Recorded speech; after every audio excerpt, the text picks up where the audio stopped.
পামগুলোতে আগের মতো নেই কো হাহাকার।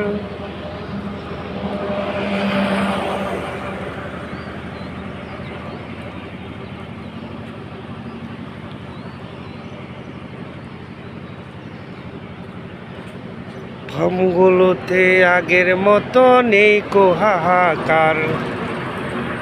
তেলের জন্য কেউ করে না এখন আর চিৎকার। তেলের জন্য কেউ করে না এখন আর চিৎকার।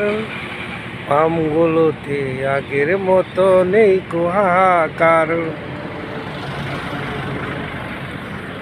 আমি এখন দাঁড়িয়ে আছি messrs Sreepur filling station, Mawna Chowrasta, Sreepur, গাজীপুরে। তেলের জন্য এখন আর হাহাকার নেই, পাম্পগুলো এখন শূন্য। ওই যে দেখা যায় অলস ওই কর্মচারী এখানে বসে আছে। এই হলো বর্তমান চিত্র পাম্পের। যে পাম্পগুলিতে 10 দিন আগেও ছিল তেলের জন্য হাহাকার, মারামারি, ধাক্কাধাক্কি, কিন্তু সেই প্রেক্ষাপট এখন আর পাম্পগুলোতে নেই।